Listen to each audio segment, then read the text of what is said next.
हमने क्वेश्चंस 38 तक तो सारे कर लिए थे, किसी में का डाउट सा तो नहीं थे। प्री नहीं थे। Term 1 examination accountancy class 11 90 minutes का एग्ज़ाम है, 40 मार्क्स के, राइट। हाँ। टोटल 55 क्वेश्चंस आने हैं। यस सर, उसमें से कुछ ही करना मतलब सारे हाँ, तो 55 आ रहे हैं क्वेश्चंस, तो उसमें से कुछ क्वेश्चंस आपको नहीं करने हैं। नहीं करना। कितने नहीं करने हैं, मैडम ने वैसे लिखा तो था, लेकिन यहाँ पे कुछ मिस्टेक्स था, है ना। गलती थी। हाँ क्योंकि अगर 6 होते हैं 12, 14 होते हैं 28, प्लस 5 कितना होता है? सर 33। 33। 33 plus 12 sir 45। 45। हाँ। ओके, तो हम कहने का मतलब 55 में से 45 करने हैं आपको। हाँ। एक बार कंफर्म कर लेना आप, ठीक है ना मैडम यस से, सर। बाकी वैसे तो हाँ। लिखा रहेगा नाउ। तो आते हैं, हम लोगों ने ऑलरेडी डिस्कस कर लिया था क्वेश्चन नंबर 38 तक। Yes sir. 39 से आज हमें डिस्कस करना है टिल 55 क्वेश्चन तक, राइट। तो क्वेश्चन हम्म। नंबर 39 क्या कह रहा है? क्वेश्चन नंबर 39 क्या कह रहा है? कह रहा है अजर्शन हम्म। इन the following transaction, hmm. if if the starting balance of hmm. a cash book, the hmm. starting balance of cash book, the amount of rupees 500 will be written in the plus column। हम्म। ठीक है भाई, अगर हम cash book से start कर रहे हैं और हाँ। उसको प्लस कॉलम में लिखना है, दैट मीन्स कि favourable balance as per cash book की बात हाँ। कर रहा है ये, राइट। Yes sir. इसके बाद क्या बोला है इसने? इसके बाद इसी के नीचे लाइन में बोला है bank allowed interest 500 which was not intimated to the form. हाँ। बैंक ने इंटरेस्ट अलाउ करा है, इसका हाँ। मतलब है बैंक ने हमें इंटरेस्ट दिया है। ठीक है जी, यस सर। हमें इंटरेस्ट दिया है, और हमें मतलब फॉर्म को। लेकिन यहाँ हाँ। पे कह रहा है which was not intimated to form, तो कहने का यस मतलब सर। बैंक ने जब इंटरेस्ट दिया ना, बैंक के हाँ। पास पासबुक था, पासबुक में उसने इंटरेस्ट अलाउ करा, मतलब कि बढ़ा दिया हमारे पासबुक हाँ। को। लेकिन हमें बताया नहीं कि हमें हाँ। इंटरेस्ट उसने दे दिया, फॉर्म यस। को बताया नहीं, अभी तक इंटीमेट नहीं करा। तो मतलब कि यस। फॉर्म के पास कैश बुक, तो कैश बुक में हमने कोई भी एंट्री नहीं करा, लेकिन पासबुक हमारा बढ़ा हुआ है। Yes sir. तो हमें कैश बुक से पासबुक पे बनाना है, तो पासबुक हाँ। में बैंक ने ऑलरेडी इंटरेस्ट बढ़ा दिया है, कैश बुक में हमने यस कुछ नहीं सर। करा है। तो हम क्या कर देंगे? प्लस प्लस करेंगे। करेंगे। आगे क्या बोला था? कह रहा reason, bank debited the interest in passbook हाँ। But entry was not made in cash book. भैया जब बस। इंटरेस्ट अलाउ करेगा तो बैंक डेबिट थोड़े करता है इंटरेस्ट को, यस सर, नहीं क्रेडिट करता। करता है, राइट। हाँ। क्रेडिट करता है, तो रीज़न रॉन्ग है। हाँ। Assertions करा in the following transaction if the stated balance of cash book the amount 500 will be written in the plus column। तो प्लस कॉलम, तो ये प्लस कॉलम अगर हमने इंटरेस्ट अलाउ किया हुआ तो प्लस लिखना ही था, है ना, तो प्लस कॉलम हाँ। में लिखना चाहिए था, राइट। तो हाँ। यानी कि अजर्शन सही है और रीज़न गलत है। गलत। अंडरस्टूड। यस तो सर। इसका करेक्ट ऑप्शन चुन लो, A is true but R is false. Yes sir. Next question है क्वेश्चन नंबर 40, कैलकुलेशन बेस्ड है। हाँ। In the following transaction dash hmm. Will be increased hmm. by dash sold goods costing rupees 5000 at a profit of 20। 20% on sale। तो यहाँ पे goods को बेचा है, यहाँ पे कह रहा है कॉस्टिंग 5000 है, 5000 वाले को बेचा है 20% प्रॉफिट ऑन सेल पे। तो सर 20/80 इंटू 5000 करेंगे ना। बिल्कुल सही जवाब, बहुत बढ़िया। ठीक है ना, समझ में आ गया एक ही लाइन में। अब जो यस। जिसको नहीं पढ़ रखा होगा कि भाई profit on cost profit on sale भी होता है, तो वो सीधा हाँ। 5000 का 20% निकालेगा, 1000, यस। तो वो गलत हो जाएगा, राइट। हाँ। आगे बोला half of the payment was received in cash and हाँ। For the rest and acceptance was received. तो हाफ तो हमें कैश में मिला है, और yes sir. Acceptance was received का मतलब होता है ना कि बिल्स रिसीवेबल। एक्सेप्टेंस रिसीव का मतलब हाफ हम्म। को, हाफ का हमें कैश मिल गया, और हाँ। हाफ जो बचेगा वो उधार बेचा था हमने, तो उसके हम्म। बदले हमें बिल मिला है, bill, bill bill of receivable. Exchange. हाँ जी, ये bill of exchange, bills receivable, हाँ। बिल ऑफ एक्सचेंज यस का सर। मतलब बिल रिसीवेबल हमें मिल गया। हाँ। तो सबसे पहले तो हमें निकालना पड़ेगा 5000 कॉस्ट है, तो इसकी हाँ। प्रॉफिट कितनी, तभी तो हम सेल प्राइस निकाल 1250। पाएंगे। सेल प्राइस कॉस्ट है 5000 प्लस प्रॉफिट, तो प्रॉफिट सर। कैसे निकालेंगे? 5000 इंटू हम्म। 20/80 यानी हाँ। 1/4, तो 1250। तो हाँ। टोटल आया 6250, यस सर। राइट। अब इसका हाफ करना है, हाफ करना है, तो हाफ बी आर हो जाएगा और हाफ कैश हो जाएगा, तो हाँ। 3125। तो yes answer sir. 3125 bills receivable होगा, पेएबल नहीं होएगा। जब हम Yes. सेल करते हैं तो हमें बिल्स रिसीवेबल मिलता है, हमने परचेज किया होता तो हम बिल्स पेएबल देते, राइट। Okay. Yes. ठीक है जी। अब जो 3000 लगाएगा वो गलत हो जाएगा। नॉर्मली देखो जानबूझ के दिया हुआ है, हाँ 5000 ये का एक 20% नॉर्मल 1000 तो 20 6000। बाय हाँ हाँ, और 6000 का हाफ तो ज़्यादा, इसमें तो एकदम गारंटी देते हैं ज़्यादातर बच्चा सीधा सीधा क्या करेगा, 3000 ही करेगा। 30,000 यस ठीक है जी। तो ये ध्यान रख लेना है हमने क्यों ऐसा किया, बिकॉज प्रॉफिट ऑन सेल दिया हुआ है एंड वी हैव हाँ not sale price, we have cost price. Yes next अगर ये लिस्ट क्वेश्चन, प्राइस देता तो कुछ और ही होता। क्या कह रहे हो आप? अगर ये लिस्ट प्राइस बोलता तो कुछ और ही होता। बिल्कुल हम सही, प्रॉफिट को लिस्ट प्राइस मार्जिन होता, लिस्ट प्राइस होता तो सीधा उसी का 20% निकाल देते। यस सर नेक्स्ट कह रहा है question 41, assertion A, trial balance is prepare to check the arithmetic accuracy of journal and ledger reason if the total of trial balance is matching it indicates there are no error. बिल्कुल सही, अजर्शन भी सही है और reason भी सही है। But sir सही एक्सप्लेनेशन है अजर्शन का रीजन। हाँ जी, दोनों सही है ना, अजर्शन रीजन दोनों सही है। रीजन में क्या है, अगर भाई ट्रायल बैलेंस मैच कर गया हाँ तो it indicates there are no error. हाँ ठीक है जी, नॉर्मली तो यही होता है, बट कभी कभी क्या होता है, ट्रायल बैलेंस अगर टैली होता है तो भी हाँ गलती हो सकते हैं वैसे। सर से ये तो गलत होगा ना, ऑप्शन बी हाँ जी, होगा। बट यहाँ पे जो मेरे को लगेगा नॉर्मल सिचुएशंस हो तो ये एक्स्ट्राऑर्डिनरी सिचुएशन हो जाती है।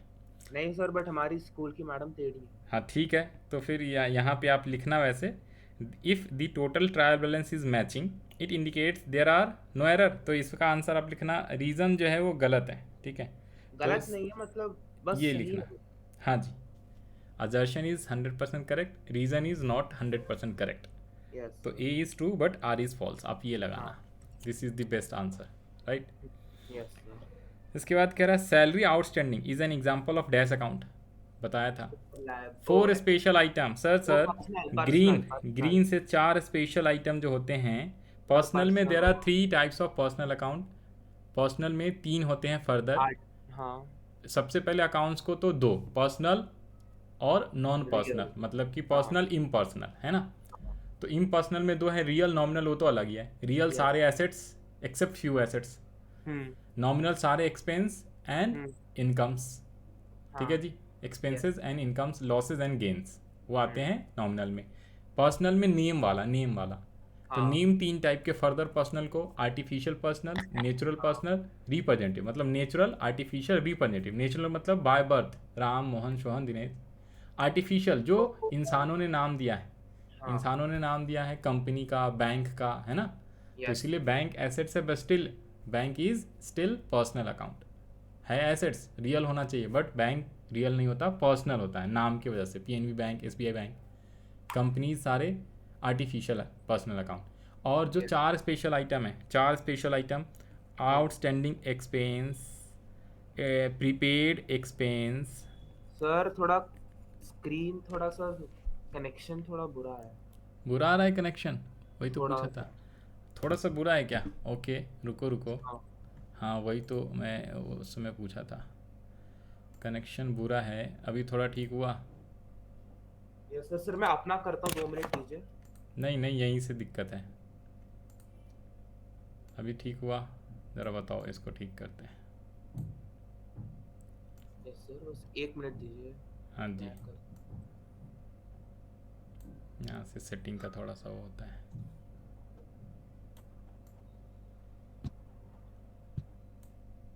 अब ठीक हो गया? सर बस हाँ सही है। सही है ना? हाँ हाँ अब सही है, राइट। हम्म, तो यस यहाँ पे देखना ज़रा, हम लोग थे क्वेश्चन नंबर 42 42 पे। तो मैंने कहा था हाँ 4 special item, outstanding expense, prepaid hmm expense, advance का income hmm, and accrued income. हाँ ठीक है, ये 4 स्पेशल आइटम है, ये आपके चारों के चारों क्या हैं, रिप्रेजेंटेटिव पर्सनल। इवन यस जो कैपिटल अकाउंट है उसे भी आप रिप्रेजेंटेटिव पर्सनल बोलोगे, यस कैपिटल ओनर का होता है। हाँ ठीक है, तो ये 4 स्पेशल आइटम जो है वो तो रिप्रेजेंटेटिव पर्सनल अकाउंट होता ही होता है। ठीक है, तो इसमें सिंपली बोला था पर्सनल ईयर नॉमिनल, तो अब तो पर्सनल ईयर नाम वाला है। पर्सनल हाँ इसमें गलती इसलिए होता है ना क्योंकि सैलरी का मतलब है एक्सपेंस, तो लोग जो है यस सर, क्या कर वही। देते हैं, जो सही से नहीं पढ़ेगा वो नॉमिनल लगाएगा, बट हाँ। सैलरी नहीं है, this is salary outstanding. Outstanding किसी किसी का ही आउटस्टैंडिंग होता है, तो यस सर। इसीलिए ये आता है पर्सनल अकाउंट में। हम्म। इसके बाद आते हैं कौन सा, नेक्स्ट क्वेश्चन है 43, इन the following transaction discount allowed account will be debited dash goods sold to Tanvi costing rupees 10,000 at a profit of 25% on cost less 10% trade discount and 5% cash discount. Half of the payment was received in cash and half by check. Sir ये solve कर लेते हैं, हाँ रुको जी, मुझे। इसे आपको solve करना पड़ेगा। इसमें गलती होने के चांसेस ये हैं कि जो हाफ हाफ बोला है ना, चाहे आप हाँ। कैश में पेमेंट करो चाहे आप बैंक से पेमेंट करो, दोनों पे कैश डिस्काउंट लगेगा, सबसे पहली बात। ठीक है, अगर वो हाफ कैश और हाफ बोलता क्रेडिट उधार पे तो कैश डिस्काउंट नहीं होता उधार वाले पे, लेकिन हाफ कैश हाफ बैंक तो दोनों पे ही डिस्काउंट लगाना है। ठीक है, yes. Cash discount, trade discount तो सब पे लगता ही लगता है। तो इसने बोला है क्या, इसमें भी ध्यान रखो, यहाँ बोला है कॉस्ट 10,000 एंड हाँ। प्रॉफिट 25% ऑन कॉस्ट है, तो इसका मतलब इस बार सीधा सीधा बोला है 10,000 प्लस प्रॉफिट 25% यानी कि 2,500, 12,500 आ गया, राइट। सर मुझे करने दो ना। ओके, आपने करना है करो, this is called sale price.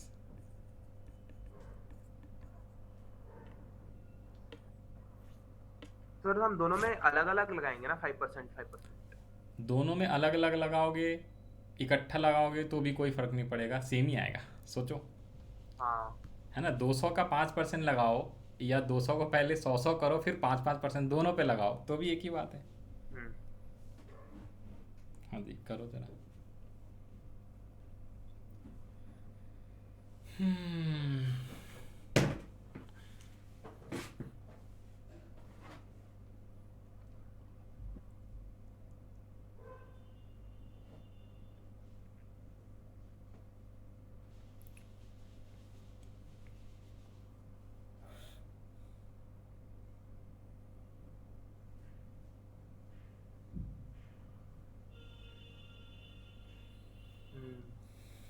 Sir कितना क्या, आया, मैंने कुछ तो गड़बड़ करी है। पहले तो ट्रेड डिस्काउंट लेस करो, कितने परसेंट, सर 1/10 किया।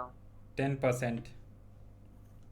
हाँ जी, 1/10, तो 1 0 सीधा अरे अरे 10% का अरे मतलब अरे 1 0 हटाओ ना। अरे अरे अरे मैंने गलत, मुझे पता चल गई। लाइक कितना आया, अरे सर गलती को सुधारने का तो टाइम दो। हाँ जी, सुधारो जी सुधारो, हम तो बच्चों को सुधार देते हैं, तुम तो गलती ही सुधार रहे हो, है कि नहीं, अच्छी बात है। हाँ जी,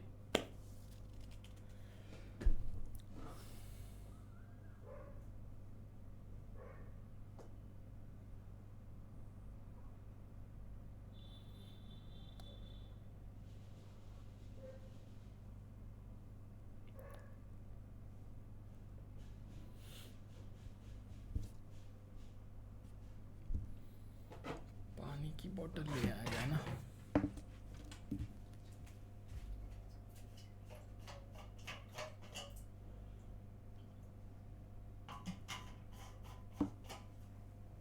सर मेरा एक सवाल है।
हाँ जी वरुण, कितना आया?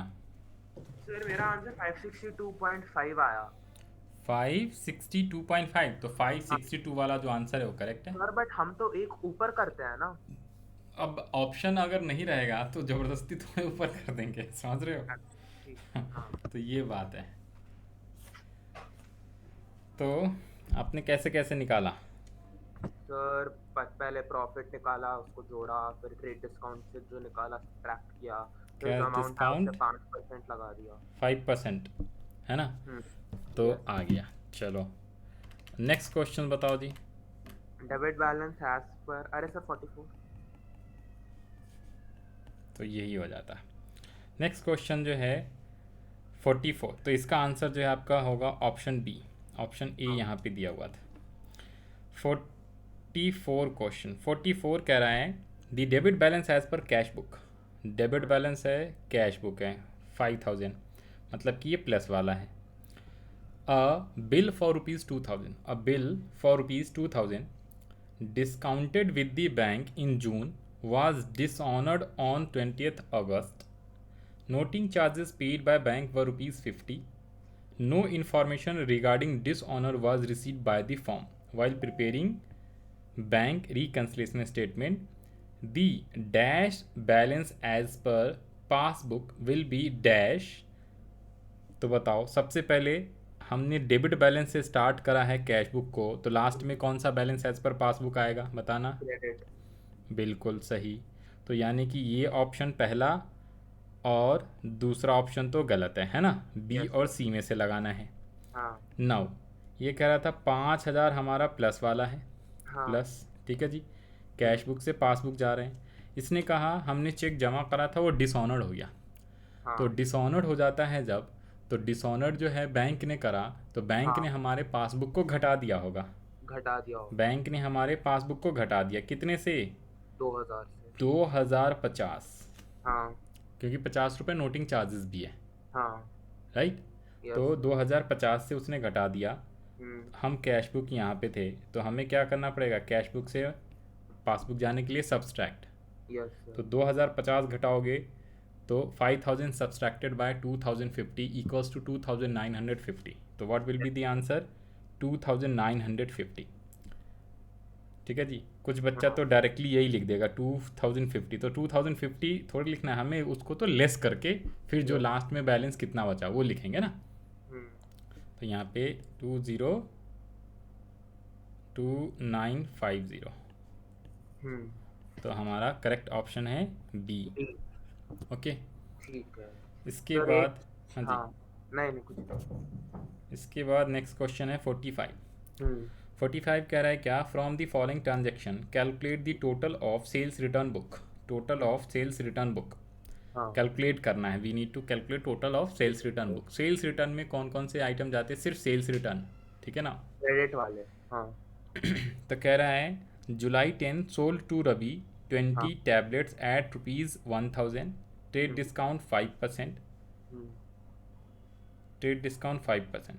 जुलाई 12 sold to Ravi 5 chairs of rupees 500 each. तो सबसे पहले 20, भाई 20 इंटू 1000 कितने होते हैं? 20,000 यस सर।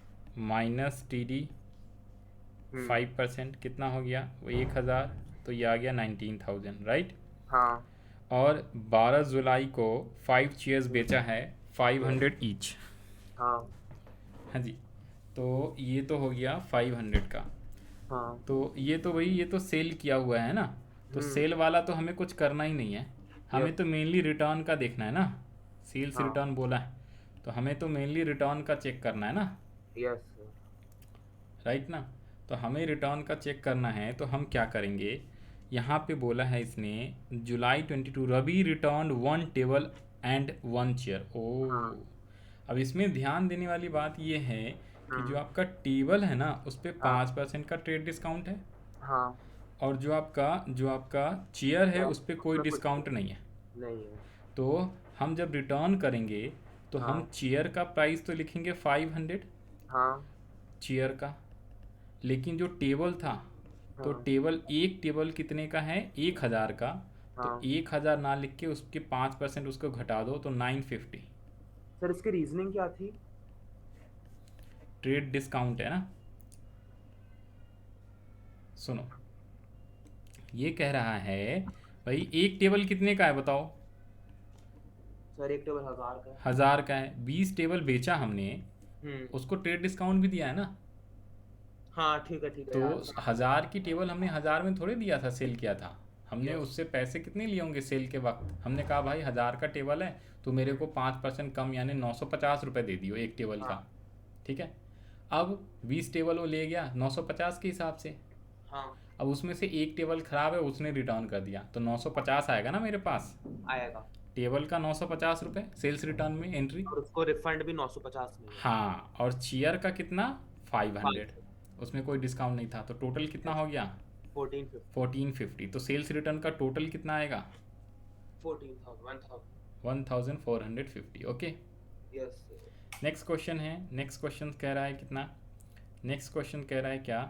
46। नेक्स्ट क्वेश्चन कह रहा है bank notifies the Rahul's cheque. Bank notifies that Rahul's check of rupees 40,000 was dishonored.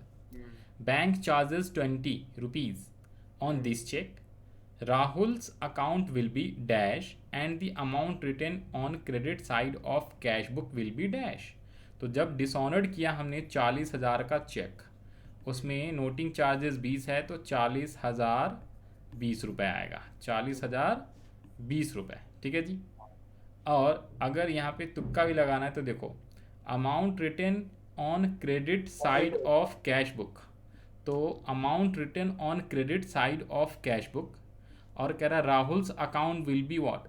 तो भाई जब कैश बुक में, सुनो, कैश बुक में अगर आप क्रेडिट साइड लिख रहे हो तो राहुल के अकाउंट में क्या, कौन से साइड में लिखोगे? डेबिट।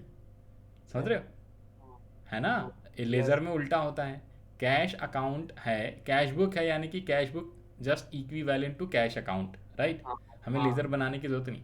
तो अगर कैश बुक में आप क्रेडिट साइड में लिख रहे हो तो राहुल के अकाउंट को क्या करोगे? डेबिट।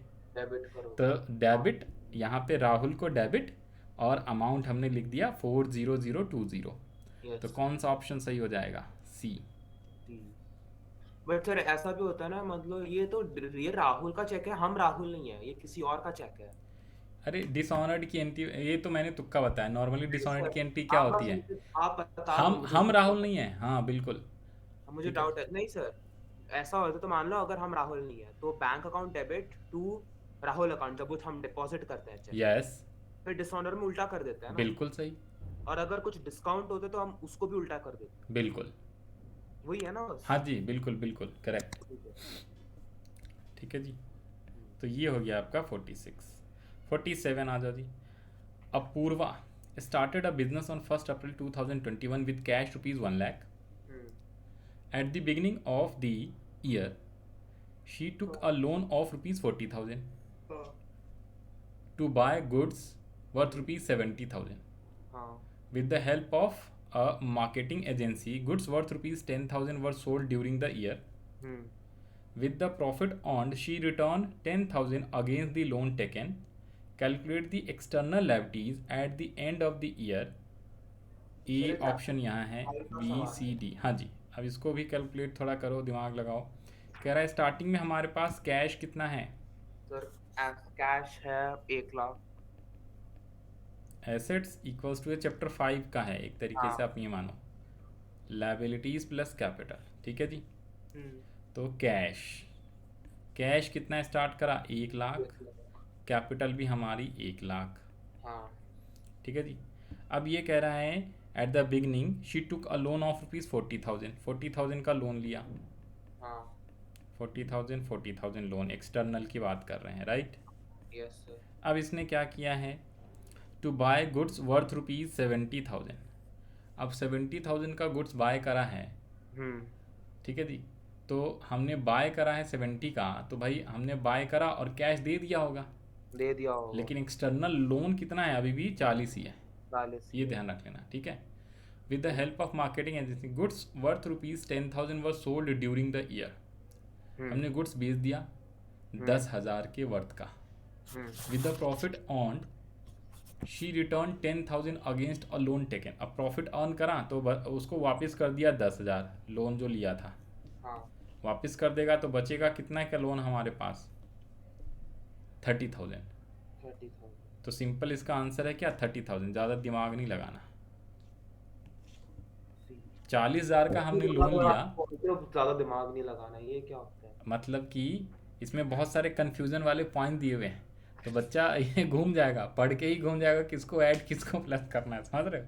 यस इसमें सर। सिंपल सिंपल दिमाग लगाओ कि भाई जो बिजनेस स्टार्ट करा है वो तो इंटरनल है, हमें सिर्फ एक्सटर्नल लाइबिलिटीज़ के बारे में बोला है। Yes sir. किसी को तो ये भी नहीं पता है इंटरनल किसे कहते हैं, एक्सटर्नल किसे कहते हैं। तो भाई इंटरनल का मतलब कैपिटल हम पढ़ाते हैं, चैप्टर 5 तो बता देते हैं हाँ कि assets equals to liabilities, but हाँ। Still liabilities will be divided into two, liability plus capital.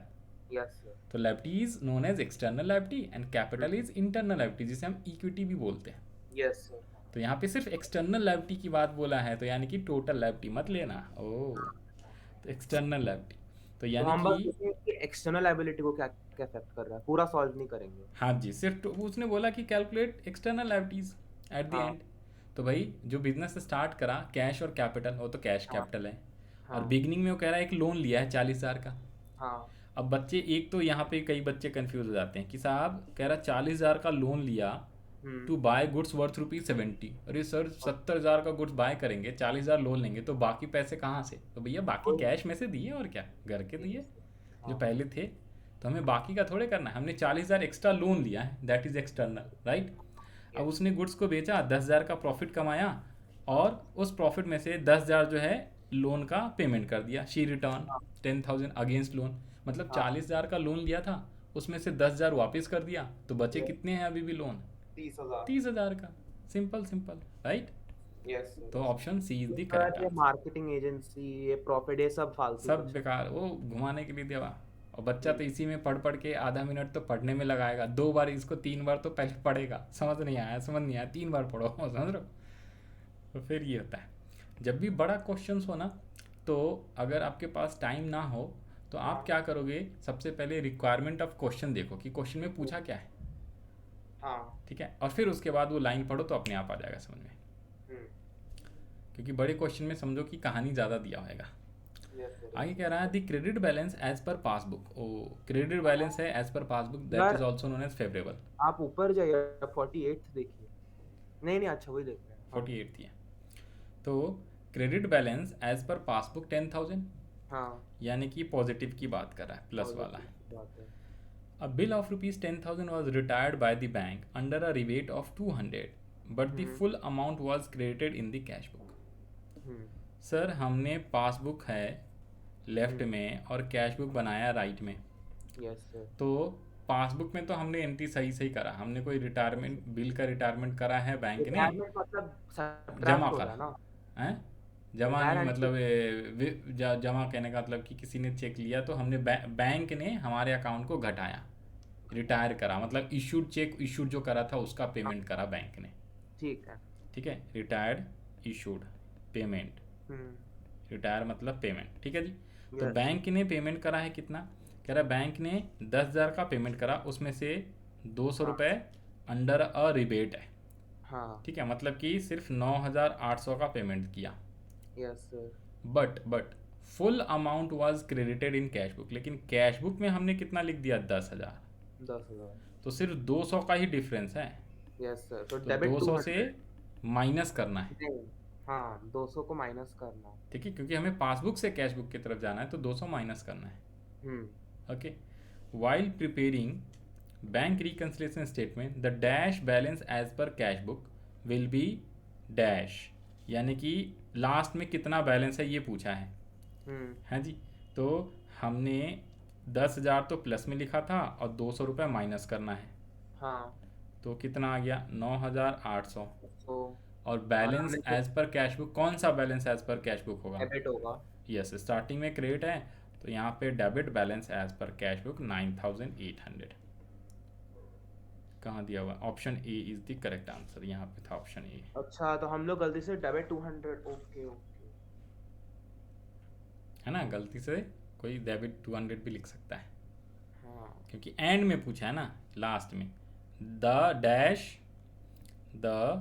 Dash balance as per cash book. बताओ। फिर है section C, attempt sir any एक 5 मिनट, क्वेश्चंस। 1 मिनट दीजिए।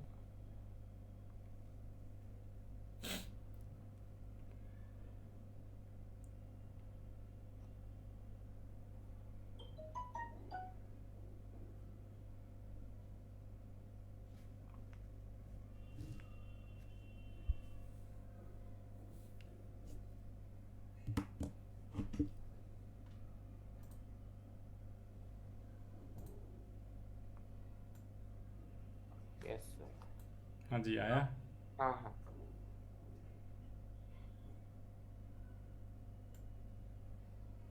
हाँ सर आगे बढ़िए। बताओ आगे। सर यही यही तो है। आगे पढ़ो तो सही। सेक्शन सी, अच्छा, मैं पढ़ूँ। Attempt any 5 question. ऑन तो द आगे के 5 question we need to attempt. क्या कह रहा है क्वेश्चन में? पढ़ो जी ये पढ़ो। सब इस पे है, इस टेबल पे भी। On the basis of this. Following. हाँ जी। On the basis of this transaction हाँ answers the questions given below. तो सबसे पहले ट्रांजेक्शंस पढ़ो। ये यस। लेजर जर्नल वाला होगा, है ना? इसमें बहुत सारे ट्रांजेक्शन्स है। कह रहा है 2021 में June 3 goods sold to Aryan of the list price 30,000 at a profit of 10% on the cost.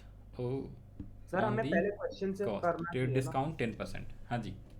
हमें पहले क्वेश्चन पढ़ना चाहिए फिर चलो देखना। क्वेश्चन पहले पढ़ना चाहिए। क्वेश्चन 49, 50, 51, 52। बस बस। बस ये क्वेश्चंस है। तो इसमें ये क्या क्या पूछा है सर? इसमें एक तो पूछा था जून 15 को Aryans account will be dash with dash. तो तो सर जून 15 की एंट्री देखो। कह रहा Aryan return 25% of goods since they were not as per expectations. तो आर्यन ने परचेज करा सर होगा। तो जून 15 एंड जून 3 दोनों देखना पड़ेगा ना। 15th वाला है, आर्यन ने रिटर्न करा है गुड्स को, ठीक है। हम्म। तो आर्यन कौन था, बायर या सेलर? तो हमने गुड्स को सेल करा था आर्यन को। हाँ तो आर्यन को अगर हमने सेल करा है कितने का? तो 30,000 लिस्ट प्राइस है। हाँ प्रॉफिट 10% ऑन कॉस्ट है एंड हाँ ट्रेड डिस्काउंट है 10%। हाँ। ठीक है जी। तो यस इसमें प्रॉफिट ऑन कॉस्ट है, कॉस्ट, यस सेल सर। नहीं है। और लिस्ट प्राइस का मतलब हम्म। सेल प्राइस, लिस्ट प्राइस का मतलब सेल प्राइस। Sale price. तो सेल प्राइस गिवन है, प्रॉफिट 10% ऑन कॉस्ट है। तो यस ऑन सेल कितना हो जाएगा? सर, और कुछ करना ही नहीं है हमें यहाँ पे प्रॉफिट का। हाँ सही बात है, क्योंकि ऑलरेडी सेल दिया हुआ है तो भाई हम क्यों निकालें प्रॉफिट, वही। है ना। और डिस्काउंट है 10%, तो 30,000 का सीधा सीधा 10% घटा दो, यस सर। हाँ 27,000। अब 27,000 का हमने बेचा, इसमें से हाँ। 25% रिटर्न कर दिया है इसने, यस सर। है जी। हाँ तो 1/4 इंटू 27,000 ना। लेकिन हाँ ठीक है, ट्रेड डिस्काउंट है तो कोई दिक्कत नहीं, कैश डिस्काउंट होता तो डिस्काउंट को भी रिवर्स करते। तो यस सीधा सीधा 27,000 का आप क्या निकालोगे? 25% निकाल दो। Yes sir. 6750। 6750। यस सर, तो ये रिटर्न कर दिया ना। हाँ जी। तो एंट्री क्या हो जाएगा? गुड्स रिटर्न कर रहे, सेल्स रिटर्न है तो sales return account to debit. Aryan. तो Aryan's account will be credited with 6750 ना। राइट। पक्का यही है ना सर? हाँ जी हाँ जी।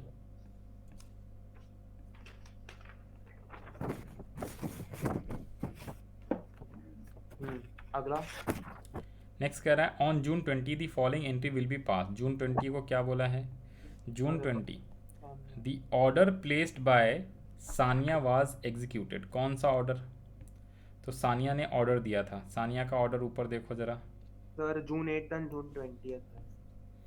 Received an order from Sanya of for rupees 50,000 for supply of goods. An advance of rupees 10,000 hmm was received along with the order. तो जब हम एडवांस पेमेंट करते हैं ना, तो एडवांस की सिर्फ एंट्री यहाँ पे करा होगा, ठीक हाँ। है। एडवांस की एंट्री करा होगा। Received an order from Sania, तो हमें मिला हम्म बैंक अकाउंट, ठीक है, पैसे आए बैंक या cash, cash account hmm. To advance, yes advance from Sania, right, 10,000। Yes sir. उसने ऑर्डर दिया था 50,000 का। अब हाँ। हमने एग्जीक्यूट कर दिया ऑर्डर। तो हम्म 20 तारीख को जब हमने एग्जीक्यूट करा है ऑर्डर, तो हम एंट्री क्या लिखेंगे? Sales account debit to cash. Sales debit क्यों होएगा? अरे क्रेडिट सॉरी होता है सॉरी, सेल।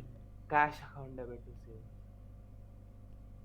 सानिया को बेच रहे हैं, हम्म सेल्स अकाउंट हमने 50 करना है, ठीक है। हम्म हमें कैश में बेचा है, अगर किसको, कैश वैश लिखा हुआ था, हाँ जी, नहीं हम्म लिखा हुआ था, या तो सानिया या कैश, हाँ कितने, या अभी तो 40,000, और जो एडवांस लिया था उसे कैंसिल कर दो, एडवांस फॉर फ्रॉम सानिया 10,000, हाँ ठीक है जी। यस सर अब या तो कैश में हमने उसको सेल किया है तो cash advance from Sania to sales, हाँ या Sania debit advance from Sania to sales. अब यहाँ पे आओ 20th में क्या लिखा है इसने, तो देखो यहाँ पे क्या लिखा है ध्यान से। On June 20th following entry will be past, advance from Sania debit 10,000 to Sania नहीं, टू सेल्स होएगा, ठीक है जी, यस टू अरे सेल्स सर होएगा, हाँ हाँ तो ये वाली एंट्री करेक्ट है। सानिया डेबिट, कितने वाली सानिया, अच्छा ये भी हो सकता है, ये भी हो सकता है, लेकिन देखो ये भी हो, सी भी हो सकता है, डी भी हो सकता है, सुनना, ए और बी तो है नहीं, हम्म मैंने कहा ना या तो कैश या Sania debit 40, yes advance from Sania 10 और to sales, okay. Yes sir अब हाँ इसमें से कौन होगा, तो इसके लिए आप क्या करोगे, यहाँ पे पढ़ो, यहाँ पे इसने बोला दी order place by Sania execute, यहाँ पे था कि एडवांस दे दिया है, हाँ तो जिस दिन ऑर्डर एग्जीक्यूट हुआ है उस दिन ये नहीं बोला कि कैश हमें रिसीव हुआ है, तो हम ये यस मानेंगे कि हमने क्रेडिट में ही पेमेंट करा है, हाँ राइट ना। हम्म हमें एडवांस 10 मिल गया था और आज हमने उसका सेल्स क्या कर दिया, एग्जीक्यूट कर दिया है ना। एग्जीक्यूट कर दिया तो यस सर हम ये एंट्री मान के चलेंगे, हम एंट्री जो करेक्ट लगाएंगे वो लगाएंगे C option, Sania advance from Sania to sales. Yes sir ये अच्छा क्वेश्चन था, ये एक तरीके से टफ क्वेश्चन था आप कह सकते हो, हाँ ये इंपॉर्टेंट क्वेश्चन था, ठीक है, वेरी इंपॉर्टेंट।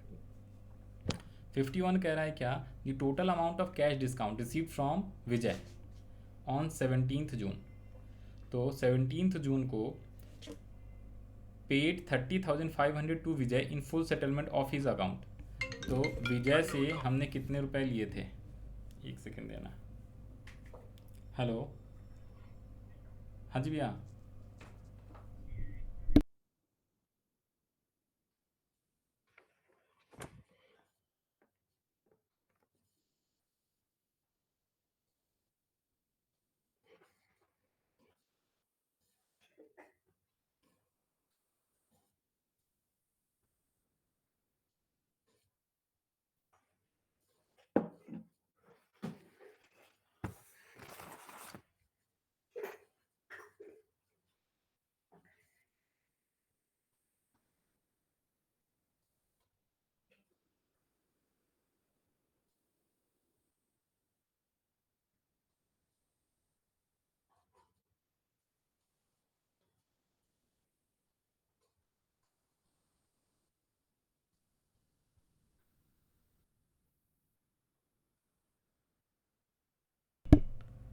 हाँ जी।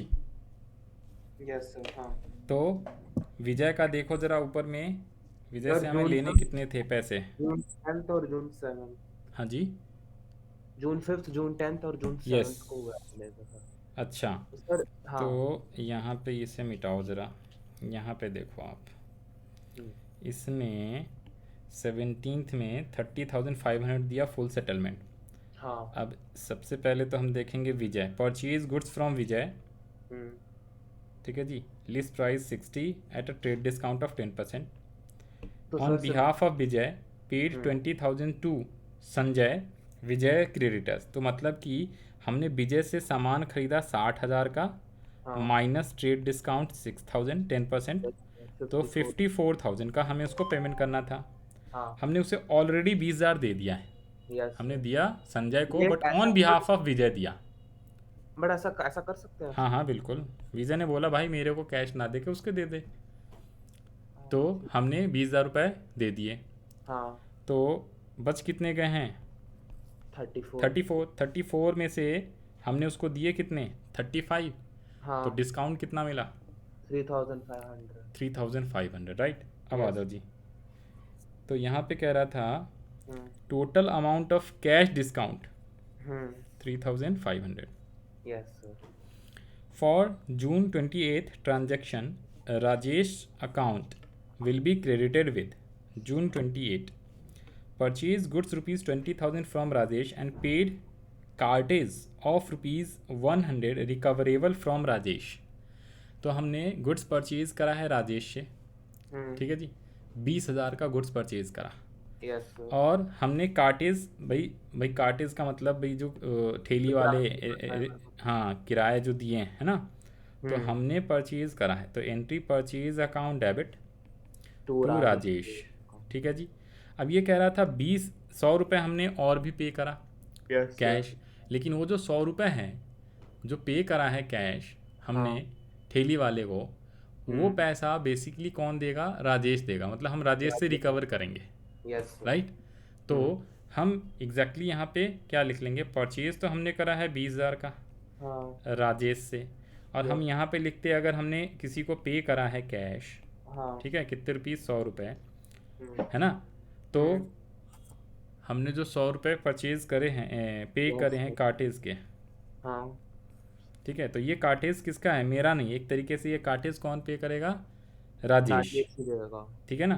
तो हमने पे करें और फिर हम राजेश से ले लेंगे एक तरीके से, राइट और नॉट। तो हम क्या करेंगे?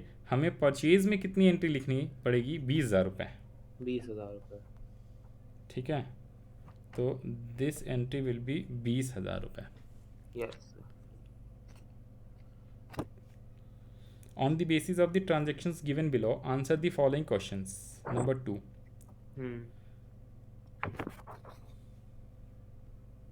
क्वेश्चन 53, 54, 55। तो आ जाओ जी क्वेश्चंस पे। सबसे पहला क्वेश्चन सीधा कह रहा 53। हमने क्वेश्चन पढ़ा है, डायरेक्टली रिक्वायरमेंट पढ़ ले रहे हैं। वैसे क्वेश्चंस चाहो तो आप पढ़ लो।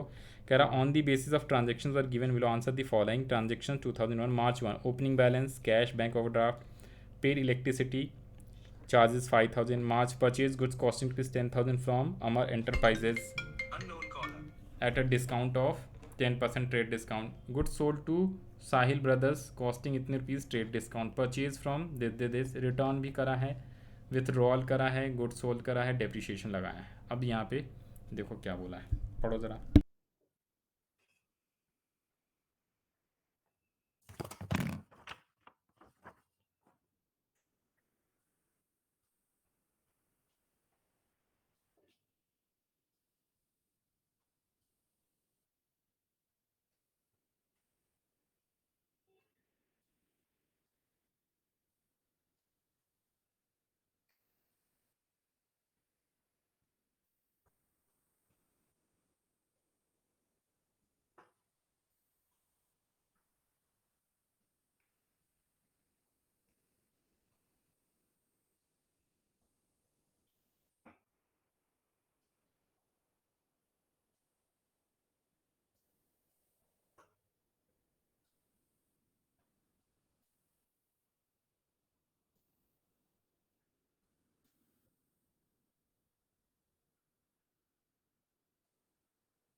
सर आप म्यूट पे हो।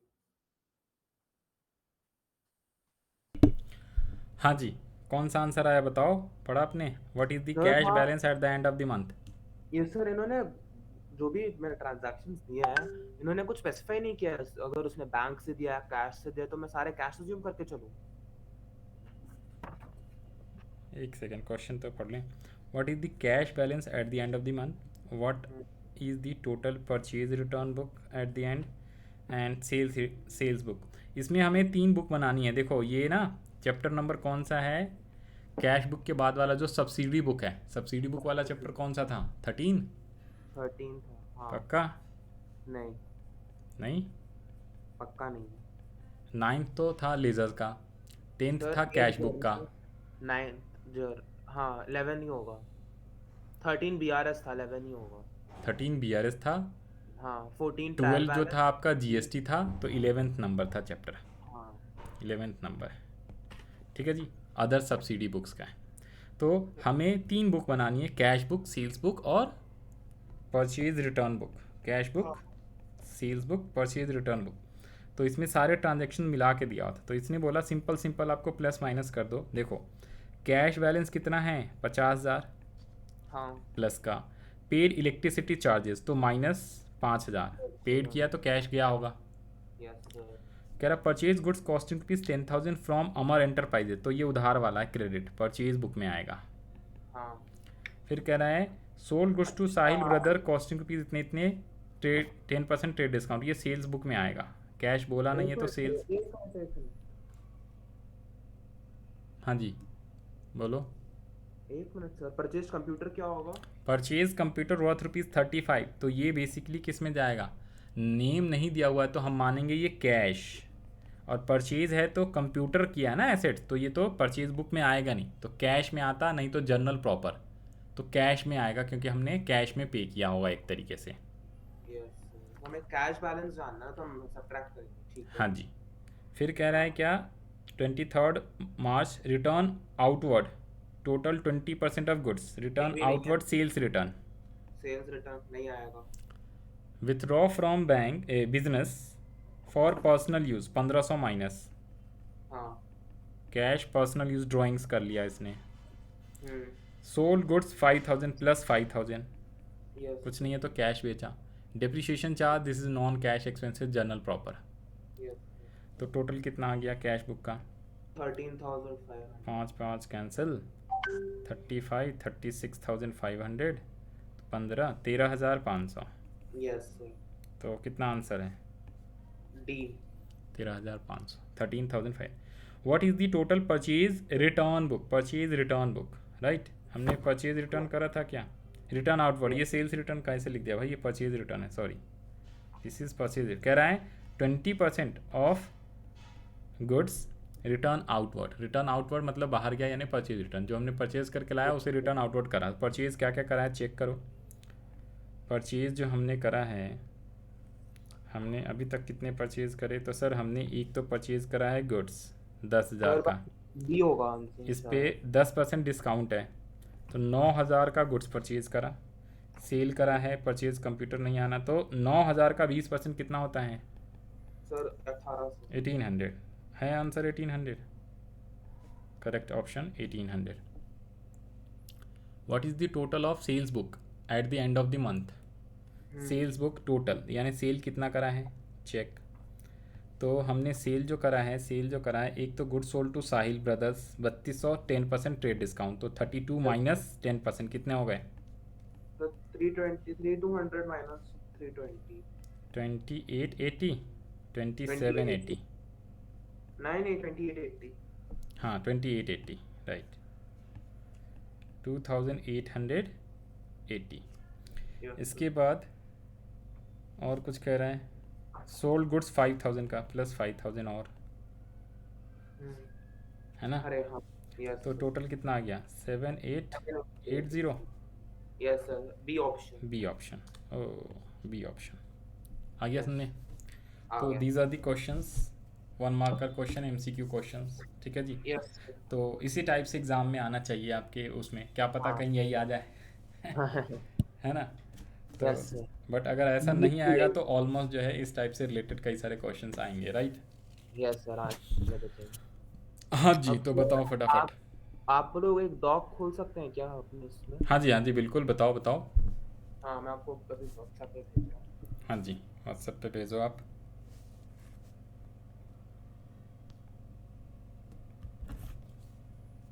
ये और एक पेपर था मैंने सॉल्व किया है सारे नहीं करेंगे जिसमें डाउट है वो मुझे पूछूंगा। हाँ श्योर भेजा आपने अरे एक मिनट सर अब खोलने दीजिए।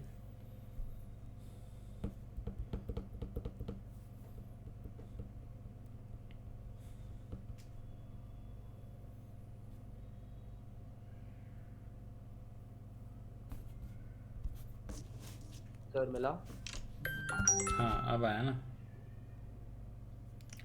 ओके अच्छा ये डॉक फाइल है यस सर तो डॉक फाइल के लिए जो है अपने को वो करना पड़ता है एक सेकेंड देना अरे अपने पास सारे सिस्टम है टेंशन मत लो है कि नहीं यस सर तो 1 मिनट देना पड़ेगा। डॉक फाइल जो है उसके लिए अपने को थोड़ा सा मेहनत करना पड़ता है।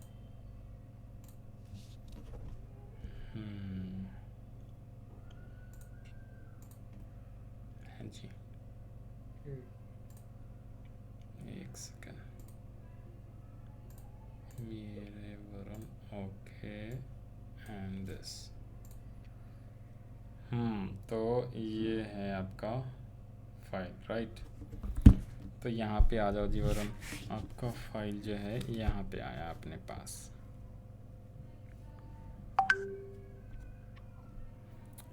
तो इसको इंसर्ट करना पड़ेगा। Now tell me which question. Sir खुल गया, आपका स्क्रीन फ्रोज हो गया। हाँ हाँ, अभी आ जाएगा, डोंट वरी। हाँ सर, हाँ हाँ सर, 1 मिनट। चौथा क्वेश्चन। Question number 4।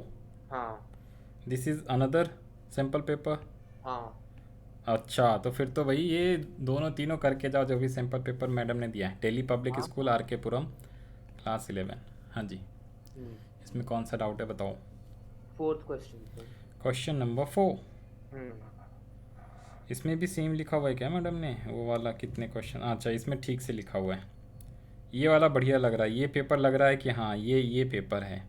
सर हद होती है। हाँ, ये लग रहा है कि ये आ सकता है, ये एकदम प्रॉपर बनाया हुआ है। तो क्या पता यही पेपर दे दे मैडम, क्लास 11 की तो बात कुछ भी हो सकता है। तो given below there are 2 statement, assertions है एंड रीजंस है। Okay, yes sir. इसमें कह रहा है trade discount is not recorded in the books of accounts even if goods are purchase in cash. हाँ जी, कैश में परचेज करो, क्रेडिट में करो, बैंक से करो, ट्रेड डिस्काउंट तो कभी नहीं आता जी। सही बोल रहा है। Reason, trade discount is allowed for timely payment on due amount in context of the above 2 statement which of the following is correct code. तो भाई ट्रेड डिस्काउंट टाइमली के हिसाब से नहीं होता, वो कैश डिस्काउंट होता था। यस टाइम सर, पे दोगे। इन्होंने बोला है कि बी आंसर सही है, वैसे तो सी होना चाहिए। इसमें लिखा हुआ है both the answer is correct. हाँ तो सही है ना, कैसे बी दोनों सही है। सही स्टेटमेंट देखो, है? A and B both are correct, but ये कह रहा है ना trade discount allowed for timely payment of due amount in context of the above statement. तो यार इसमें देखो सुनो, इसने बोला है बी तो सही है, बी कैसे सही है? रीजन डज नॉट एक्सप्लेन ए। भाई पहला ये सही है। आर पूरा गलत है ना, हाँ, कैश डिस्काउंट का है ये स्टेटमेंट कैश डिस्काउंट का होता है जो इन्होंने लिखा अच्छा ये कह रहे हो कि बोथ आर, देखो आर वाला जो है ट्रेड डिस्काउंट यहाँ तक तो ठीक है ना, trade discount is allowed, allowed तो है, ठीक है, है। Yes, sir. लेकिन टाइमली नहीं होता है तो आधा है, इन्होंने इसलिए जो है cash करेक्ट एक्सप्लेनेशन नहीं है। कहने का मतलब इसको हम बोलते हैं explanation is not discount- correct. ये जो बोला सर, इन्होंने फुल स्टॉप नहीं डाला in the context of the above two statements, ये क्वेश्चन का पार्ट नहीं है। नहीं एक्चुअली में पता है क्या, इस टाइप के क्वेश्चन में ऐसी होता है। इसमें क्या है ना, देखो अगर ऑप्शंस दिया रहता बोथ करेक्ट, हाँ बी ऑप्शन रहता कि आपका जो है 1 correct and second is incorrect, हाँ सी ऑप्शन जो दिया हुआ है उस तरीके से। तो इसमें लिखा है क्या, बी और सी जब पढ़ोगे ना तो लगेगा कि एक ही जैसा है बोथ। ये जो है ना बी एंड सी जो पढ़ोगे, देखो आप इसमें देखो ये सॉरी बी और डी, बी और डी, बी और डी एक जैसा है, बट फ़र्क Yes, क्या है, इसमें थोड़ा सा एडिशन कर दिया है कि एक्सप्लेनेशन जो है सही नहीं है। Yes sir. ठीक है, एक्सप्लेनेशन सही नहीं है तो हम प्रेफरेबली ये वाला लगाएंगे ऑप्शन। ठीक।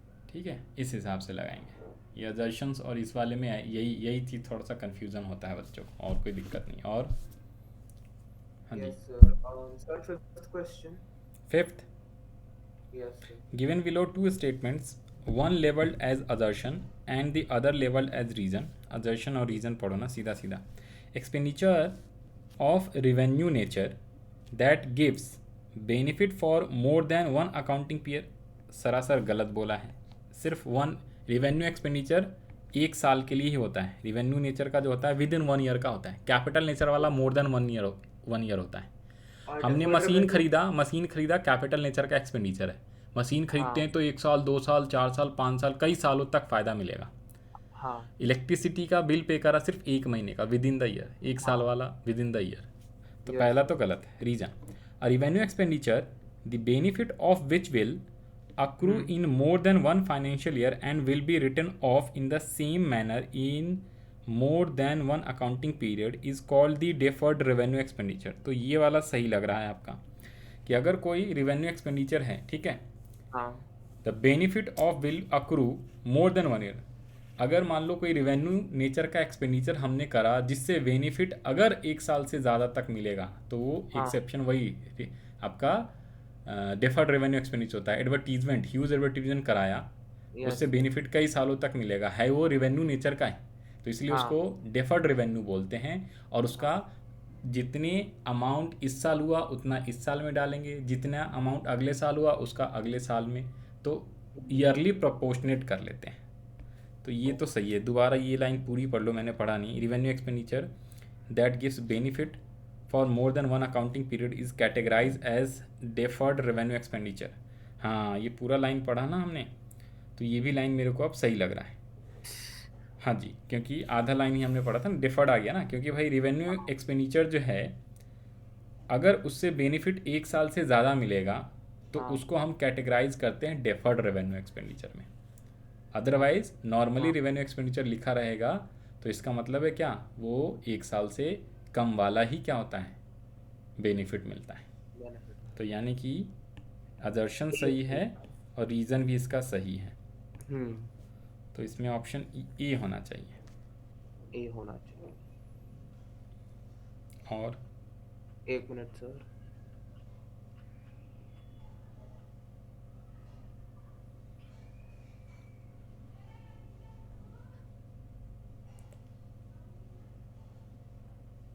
Yes sir, 9th। Question number 9th, हाँ जी 9th, GST is a consumption of goods and service tax based on development dividend destination. GST जो है ना, डेवलपमेंट डिविडेंड नहीं होता। डेस्टिनी और डेस्टिनेशन में क्या डिफरेंस है भाई, एक ही लग रहा है। वैसे यहाँ पे आंसर आपको लिखना है डेस्टिनेशन बेस्ड। जीएसटी जो होता है डेस्टिनेशन बेस्ड होता है। यस सर, क्योंकि एक आउट ऑफ स्टेट होता है और एक इन स्टेट होता है। हाँ जी, नहीं इसका ओके। वैसे एक्चुअली मीनिंग जो है आपको अभी समझ नहीं आएगा। इसका एक अलग हाँ ही मीनिंग होता है। डेस्टिनेशन का मतलब होता है कि भाई जीएसटी जो होता है ना, जब चार्ज करती है गवर्नमेंट, तो जैसे मान लो दिल्ली वाला जो ट्रेडर है वो यूपी में बेच दिया सामान, तो यस जीएसटी लगा, तो यूपी वाले स्टेट को जीएसटी टैक्स मिलेगा या दिल्ली वाले स्टेट को जीएसटी टैक्स मिलेगा, तो जो डेस्टिनेशन बेस्ड होता है उस स्टेट को मिलता है।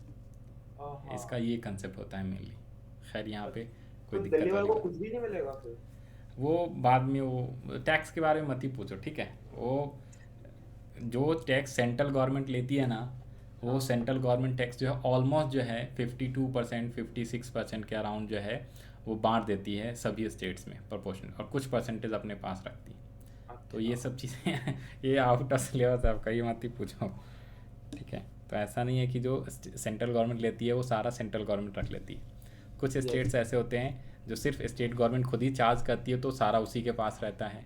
और जो हाँ टैक्स जो होता है सेंट्रल गवर्नमेंट चार्ज करती है, वो कलेक्ट करके फिर सभी स्टेट्स को भी देती है, डिस्ट्रीब्यूशंस करती है, उसका अलग क्राइटेरिया होता है। हाँ एग्जाम्पल हाँ के तौर पे पेट्रोल जो है आजकल महंगा हो रहा है, तो पेट्रोल यस। पे 2 टैक्स लगता है, सेंट्रल भी लगाती है और स्टेट भी लगाती है। इसी की वजह से पेट्रोल का दाम महंगा है। अदरवाइज़ 50 रुपये से 60 रुपये मैक्सिमम पेट्रोल का प्राइस होना चाहिए अगर हाँ टैक्स हाँ हटा दें तो, यस सर, यस। ठीक है। तो यस डबल से ज़्यादा टैक्सेशन चार्ज करती है। उस टैक्स का नाम होता है एक्साइज ड्यूटी और यस कस्टम सर। ड्यूटी।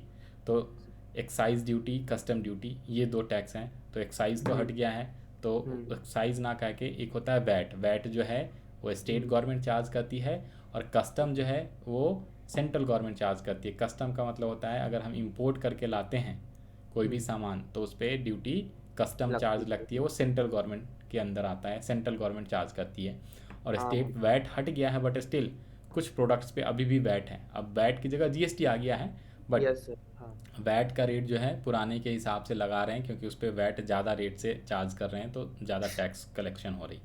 इन सबको सर अगर बात है। हटा दिया जाए, एबॉलिश कर दिया जाए कस्टम ड्यूटी और वैट, हाँ ठीक है, तो इन सबको हटा के अगर सिर्फ जीएसटी चार्ज लगाए, तो जीएसटी का हाईएस्ट रेट जो है वो 28% है। तो अगर 50 हाँ रुपये का हम ऑयल ख़रीद के लाते हैं पेट्रोल, उस पर हाँ 28% लगाएंगे, तो आप खुद जोड़ लो, मतलब कम ही होएगा, 60% तक ही होगा। 64 होगा। 50 रुपये से भी कम में आई गेस पेट्रोल मिल रहा है अभी हाँ इंटरनेशनल हाँ मार्केट में। तो ये है, तो गवर्नमेंट जानबूझ के ला नहीं रही है।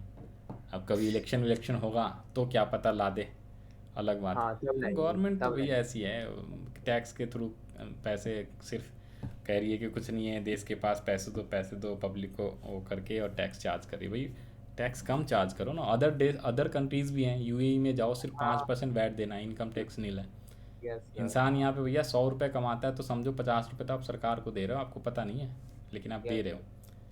नॉर्मल इंसान को तो पता ही नहीं है। अब जो जैसे जिसकी इनकम 5 लाख से ज़्यादा है, ठीक है, 10 लाख से ज़्यादा है जिसकी इनकम, 10 लाख ईयरली, हाँ 10 लाख मतलब 1 लाख रुपए जो पर मंथ कमा रहा है सपोज, हाँ तो वो ऑलमोस्ट अपना इनकम का 50% गवर्नमेंट को दे रहा है। कैसे सर? 18% के अराउंड जीएसटी है मोस्टली गुड्स पे, ठीक यस है। कोई भी सामान आप खरीदते हो तो उस पर समझो 20% तो आप जीएसटी दे रहे हो, हाँ मोटा मोटा है 20% आप जीएसटी दे रहे हो। 100 रुपये का सामान खरीदा, उस पर 20 रुपये जीएसटी दे रहे हो, 120 रुपये का हुआ वो। और जो इनकम आपने कमाई है उस पर 30% टैक्स दे रहे हो, 10 लाख से ज़्यादा है हाँ तो सारी इनकम पे 30% तो पहले ही ले लिया गवर्नमेंट, और सामान खरीद रहे हैं उस पर भी 20% ले रहा है, तो 50% हो गया नहीं टैक्स। हो गया हो गया। 100 रुपये का 50 कौन देगा? इसीलिए तो ब्लैक मार्केटिंग है इंडिया में बहुत ज़्यादा, पैसे दिन डे बाई डे जो है स्विस बैंक में बढ़ते जा रहा हाँ है ना। अभी भी आया है, अभी कौन सा पनामा पेपर लीक हुआ है ना, हाँ पनामा पेपर या कौन सा पेपर है? पनामा पेपर तो शायद पुराना है, पनामा पेपर इसलिए भी बोला जाता है, पनामा जो स्टेट है, जो हाँ कंट्री है, तो वहाँ पे वो जानबूझ के ऐसा रूल रेगुलेशन बनाया हुआ है टैक्सेशंस वगैरह के लिए, ताकि वहाँ पे कंपनी वंपनी आप खोलते हो ना तो टैक्सेशंस का काफ़ी वहाँ से लूप होल आप निकाल सकते हो।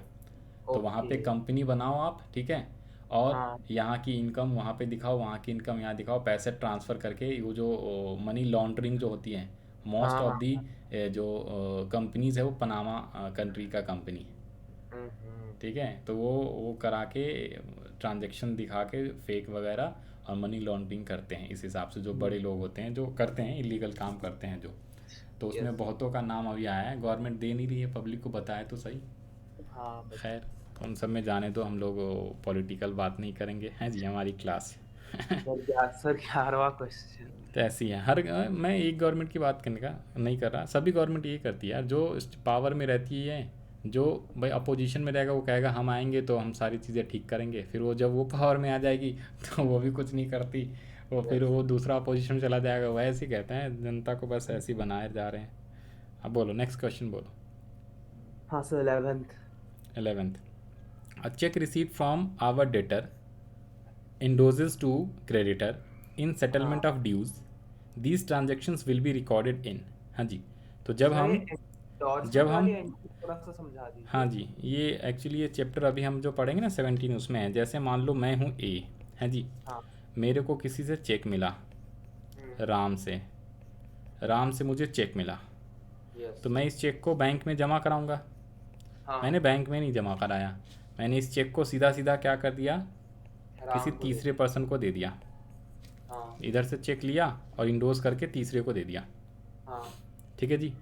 तो हमारे पास जो एंट्री आया, जब इससे चेक मिला तो cheque in hand to Ram, और जब इसको पेमेंट करा सी टू चेक इन हैंड, तो बैंक में गया नहीं हमारे पास, हाँ बैंक में तो गया नहीं, कैश बुक में ट्रांजेक्शन्स गई नहीं, यस ठीक सर है। नहीं। बच्चे तो इसको कैश बुक में लिख देंगे, बट ये कैश बुक में एक्चुअली में गया नहीं, तो नहीं इसको गया। जर्नल प्रॉपर में हमें लिखना पड़ता है, जर्नल सर प्रॉपर में इसकी एंट्री एंट्री जाती क्या है वैसे? इसकी जर्नल एंट्री है। होती क्या जर्नल है एंट्रीज क्या होगी, जिस दिन हम राम से चेक लेंगे, cheque hmm in hand account debit hmm to Ram, अगर इस चेक को उसी दिन जमा करते तभी हम्म। बैंक टू राम होता। बैंक टू राम कब होता है, जब जिस दिन चेक मिला उसी दिन जमा कर दिया बैंक में, हाँ लेकिन हमने इस चेक को जमा तो करा नहीं, नहीं किया। इसने बोला एनरोज कर दिया थर्ड को, चाहे उसी दिन करे चाहे 2 दिन बाद करे, एनरोज कर दिया, मतलब हमने बैंक में नहीं जमा कराया, यस तो सर। हमने किसी थर्ड को दे दिया, सी पर्सन को, तो C debit to cheque in hand account.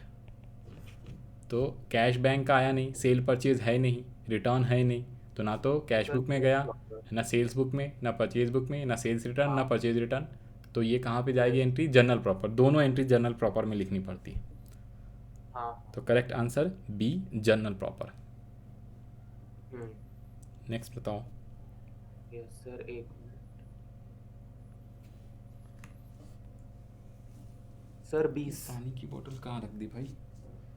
यहाँ पे। हाँ जी 20th बताओ जी। 20th में क्या कह रहा है? मैच कराना है। Bank loan repaid, purchase return, rent outstanding.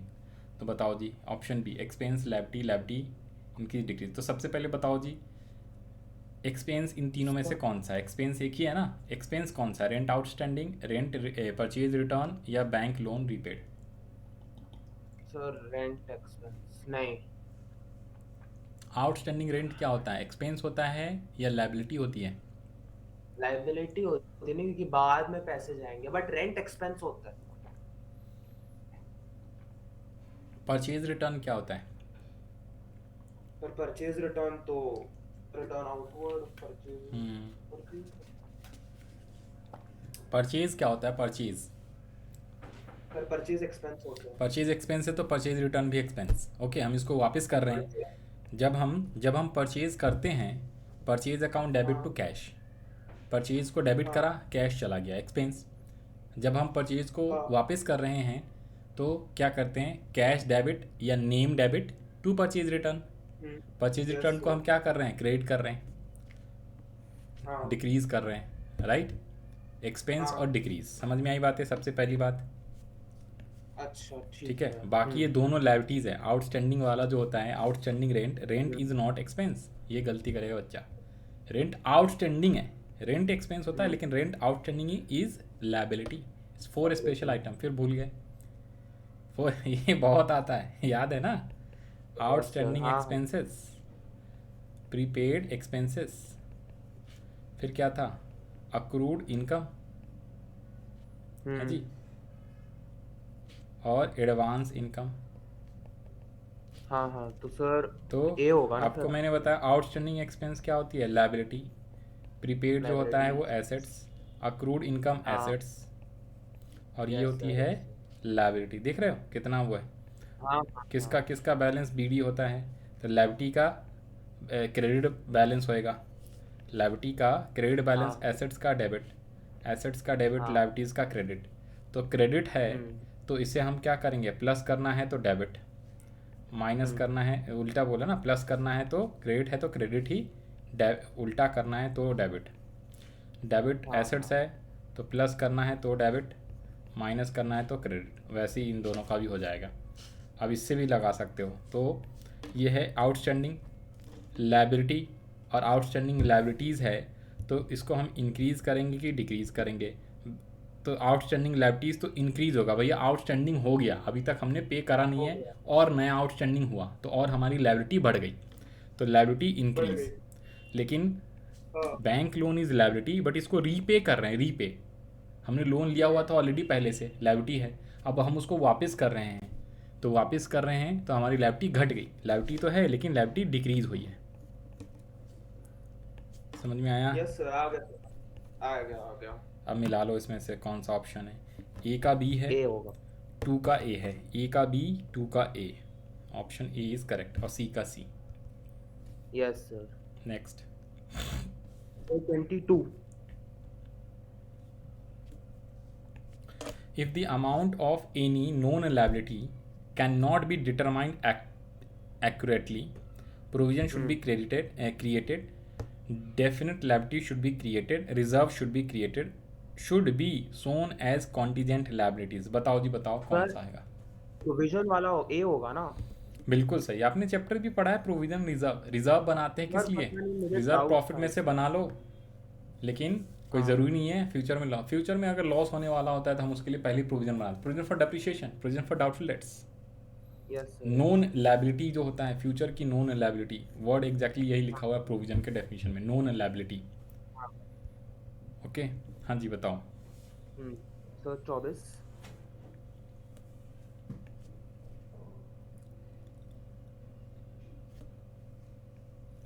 इसमें एक ये भी वर्ड है, can not be determined accurately.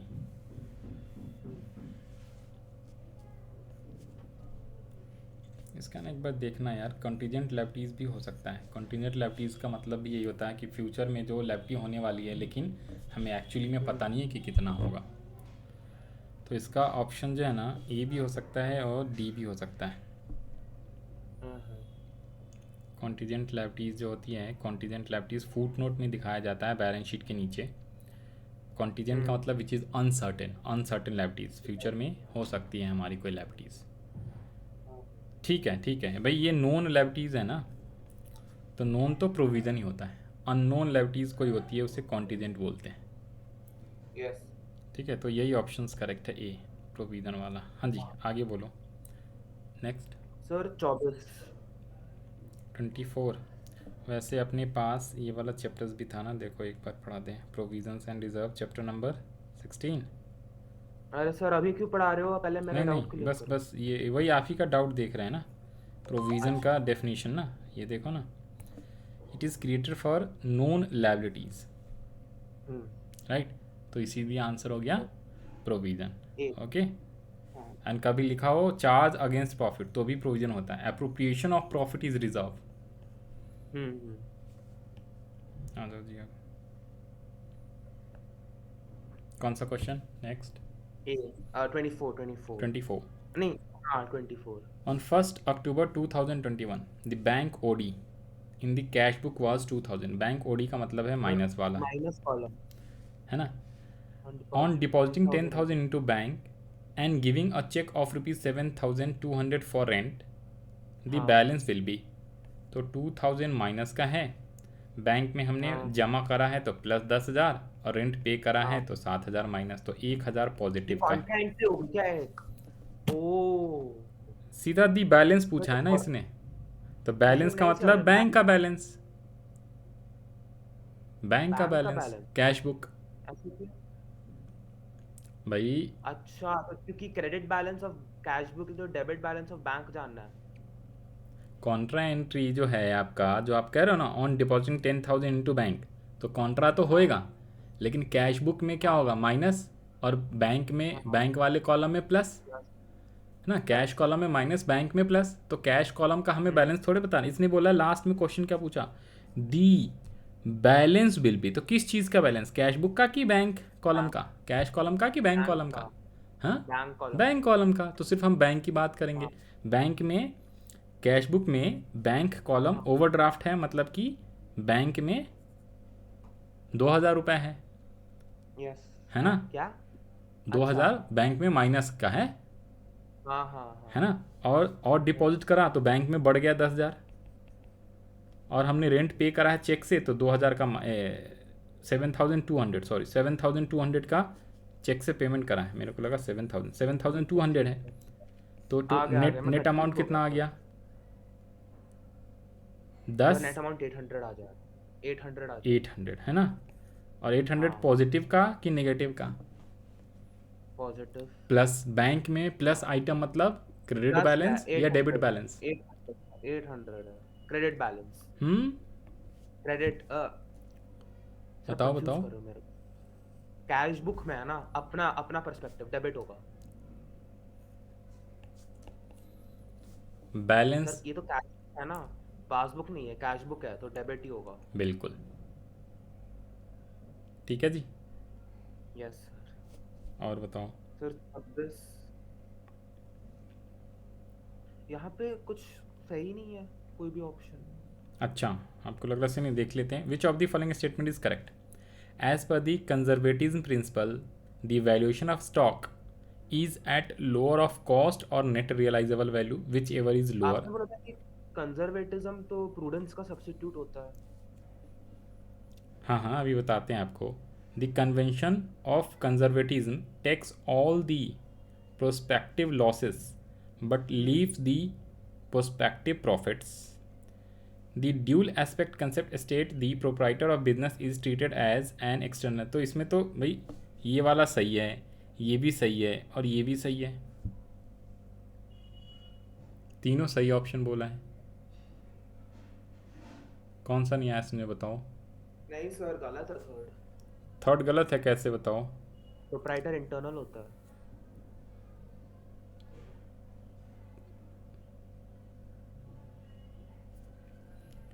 कह रहा है dual aspect state the proprietor of business is treated as an external liability. ओ एक्सटर्नल लाइबिलिटीज़ हैं, इंटरनल लाइबिलिटीज़ होता है ना, इसमें बोलता कि सेपरेट पर्सन मानते हैं तो हम मान सकते थे। Dual aspects concept sees proprietor मतलब कि owner is separated from its business और business is separated from its owner, ये बोलता था। लेकिन एक्सटर्नल लाइबिलिटीज या इंटरनल लाइबिलिटीज तो होता इंटरनल लाइबिलिटीज है ना, उसके कैपिटल हम ये मानते हैं, राइट। तो इसलिए ये वाला गलत है, ये सेकंड तो सही है। दी कन्वेंशन ऑफ कंजर्वेटिज्म, कंजर्वेटिज्म तो यही कहता है कि फ्यूचर में होने वाली लॉसेस को बुक कर लो लेकिन फ्यूचर में होने वाले प्रॉफिट को छोड़ दो। तो leaves out prospective profits but takes all the prospective losses. और ऊपर में भी क्या बोला है, as per the conservatism principle the valuation of stock at lower of cost और नेट रियलाइजेबल वैल्यू। हाँ जी, तो ये भी सही है। जो स्टॉक होता है ना, स्टॉक की वैल्यू जो हम करते हैं कॉस्ट और MRP whichever is lower, cost और NRP net realisable value NRV। तो ये हाँ जी, ये भी हमें पढ़ना था। तो ये 1 and 2 इज़ करेक्ट। तो कौन सा ऑप्शन है आप चेक कर लो इसमें। ए है, ठीक है ठीक है। और बताओ। एक मिनट सर। हाँ जी सर, अरे यार एक मिनट।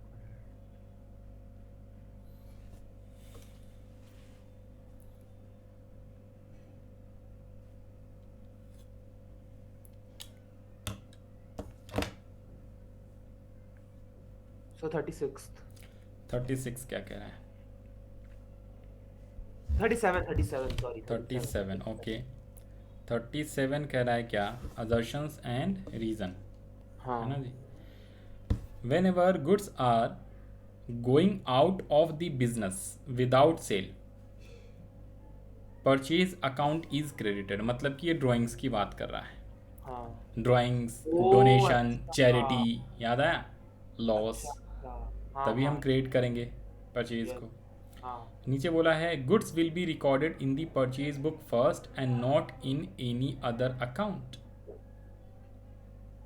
जब भी गुड्स हमारे यहाँ से जाएगा बिना सेल के तो हम परचेज को क्रिएट करेंगे, ठीक है, बिल्कुल सही। लेकिन goods will be recorded in the purchase book first, सबसे पहले हम परचेज बुक में रिकॉर्ड करेंगे। And not in any other account, नहीं तो अदर अकाउंट भी तो रिकॉर्ड करेंगे ना। रिकॉर्ड का मतलब भाई डेबिट तो किसी न किसी को आप करोगे, परचेज को क्रेडिट करोगे तो डेबिट तो करोगे ना, करेंगे। हाँ, परचेज बुक को फर्स्ट रिकॉर्ड कर लिया यानी क्रेडिट साइड में, लेकिन not in any other book. तो अब यहाँ पे अदर बुक की जगह अदर अकाउंट है, तो भाई एकदम सही है, ये वाला जो है ये सही है, इसमें कुछ गड़बड़ है, प्रॉपर नहीं दिया हुआ है रीज़न, है ना। तो हम ऑप्शन लगाएंगे B, but R is not the correct reason. और सर कंटिंजेंट लायबिलिटीज है 40th। Due to which of the following contingent liabilities are shown in the balance sheet? Dual aspect principle, principle of full disclosure, principle of materiality, going concern। तो इसकी वजह से होता है, full disclosure की वजह से होता है। We also need to disclose all our contingent liabilities का एग्जाम्पल बता देते हैं। अगर मान लो मेरा कोर्ट में कोई केस चल रहा है, मेरा कंपनी है, मेरा बिजनेस है, और मेरे बिजनेस के अगेंस्ट किसी ने केस कर दिया है। केस ये कर दिया, मैंने उसको गुड्स बेचा था और वो कह रहा है गुड्स ख़राब निकला, ठीक है। मैंने कहा नहीं भाई गुड्स तो सही था, मैंने ख़राब गुड्स नहीं दिया है। उसने केस कर दिया मान लो, ठीक है, और वो क्लेम मांग रहा है मेरे से, राइट। तो अगर कोर्ट में केस चल रहा है, ठीक है, मेरे को लग रहा है कि मैं जीत सकता हूँ, तब तो अच्छी बात है। लेकिन मेरे को लग रहा है कि मैं केस हारने वाला हूँ, ठीक है, या तो जीतने वाला हूँ या हारने वाला हूँ। हारने वाला हूँ तो मेरे को कंपनसेशन देना पड़ जाएगा, ठीक है। अभी कंफर्म नहीं है लेकिन चांसेस लग रहा है कि अब मैं हारने वाला हूँ, ठीक है जी। कोर्ट की सुनवाई चलती तो पता तो चल ही जाता है 2 बार 4 बार 5 बार केसेस में कि मैं हारने वाला हूँ। और मेरे को पता नहीं कितने रुपए देने पड़ेंगे हारने वाला, यस तो उसे बोलते हैं कॉन्टीजेंट लायबिलिटी। फ्यूचर में कुछ लायबिलिटीज होने वाली है कॉन्टीजेंट, अगर केस हार जाऊंगा तो लायबिलिटी हो जाएगी, नहीं हारूंगा तो नहीं होएगा, तो इसलिए कॉन्टीजेंट। कॉन्टीजेंट का मतलब होता है कुछ सब्जेक्ट होगा पे। तब, यस। तो अनसर्टेन इवेंट्स पे और अननोन लायबिलिटीज। नोन लायबिलिटीज होगा तो प्रोविजन बनाते हैं, याद है, ओके और यस अननोन लायबिलिटीज है, ठीक है ना, और अनसर्टेन है। लेकिन होगा लायबिलिटी, होगा तो सही, लेकिन कितने अमाउंट है, अननोन अमाउंट, अननोन अमाउंट, तो यस हम उसको बोल देंगे। और ये फुल डिस्क्लोजर, फुल डिस्क्लोजर कहता है कि आपकी अगर कोई कॉन्टीजेंट लायबिलिटीज होने वाली है, अगर आप हाँ। केस हारने वाले हो, तो उसको आपको दिखाना पड़ेगा फूट नोट में, बैलेंस शीट तो के सर नीचे। ये चैप्टर थी और chapter provision and reserve chapter का थोड़ा मिक्स था। हम्म, ठीक है। सर अब अब कॉन्टीजेंट लायबिलिटीज़ का मीनिंग जो है चैप्टर 2 में आपको मिलेगा नीचे कहीं ना कहीं। एनीवेज नेक्स्ट बताओ। Sir 42 42, deposited into bank entire balance after retaining 10,000। हमने पूरा पैसा बैंक में जमा कर दिया, 10,000 बचा लिया, 10,000 कैश है, हाँ बाकी एक्स्ट्रा यस पैसे जमा कर दिए, कैश बुक का क्वेश्चन, ठीक है जी। Chapter number 10, the total of receipt side and payment side. तो receipt side and payment side का बता रहा है टोटल इतना इतना है, मतलब हाँ कि कैश बुक जब हम बना रहे थे तो हमारा जो टोटल आ रहा है ना, टोटल, ठीक है जी, हाँ तो ये आ रहा है 54,570, हाँ राइट, कैश बुक का। तो 54,570, यहाँ पे आया 24,500। हाँ तो हम हाँ सीडी बचा लेंगे कैश में 10,000, यस बाकी को सर हम क्या कर देंगे, बैंक में डिपॉजिट कर देंगे। तो यस सर 54,570 माइनस 34,500, तो इसका मतलब बाकी के पैसे हम जमा करेंगे बैंक में। यस सर समझ में आई बातें। आई बात 07002, 20,000, 070, 20 नहीं 30,000 है, इसमें ऑप्शन दिया है ना, हाँ 20,000, 30 क्यों, 20,000। बच्चे कुछ जो है इसमें 30 कर देंगे, लेकिन आपको 10 भी लेस करना है, क्योंकि 10 बचा लेना है। टोटल हाँ आपने ऑलरेडी खर्चे किए हुए हैं 24,500, हाँ और टोटल रिसीट आया है 54,570। 54,570 में 24,500 तो पहले घटाओ, फिर उसके बाद घटाओ 10,000 और घटाना है आपको, और घटाना तो जो बचा उसको आप बैंक में जमा करोगे, that will be Contra entry. Yes sir. अच्छा नेक्स्ट सर आप 47th बताइएगा या आखिरी है शायद। हाँ 47th, हाँ given below are two statements, one labelled as assertions और रीजंस, पढ़ो ना, मैं क्या पढ़ रहा हूँ। Repairs to second hand machinery before it is put to use, capitalise, yes correct. Capitalise का मतलब मशीन में हम जोड़ते हैं ना भाई, यस सेकेंड हैंड खरीदा है उससे कोई मतलब, सेकेंड हैंड खरीदा, रिपेयर, इंस्टॉलेशन, सारे खर्चे हम ऐड करके फिर मशीन का मानते हैं। हाँ all expenses incurred on assets before put to use are capital expenditure, बिल्कुल सही, बोथ आर करेक्ट। ए होगा ना फिर। हाँ जी। ठीक है सर हो गए डाउट। हाँ हो गए पक्का। पक्का। इसमें 55 क्वेश्चंस हैं, तो ये वाला सही लग रहा है, यानी कि आपको 55 में कितने सॉल्व करने हैं। यहाँ पे देखो इसने बोला है 1 से 3, 19 to 36 में 15 अटेम्प्ट करने हैं ना। सेक्शन सी में 37 से 43, यानी कि क्वेश्चंस कितने हो गए, 2, 3, 4 और 3, 7 क्वेश्चन। 7 में से आपको सिर्फ 5 बनाने हैं, और यहाँ पे आ गया 7 क्वेश्चन में से 6 बनाने हैं। यहाँ पे 5 क्वेश्चन में से 4 बनाने हैं, है ना। हाँ तो 18, 15 और ये 20, 10, 8, 18, बस इतने ही बनाने हैं।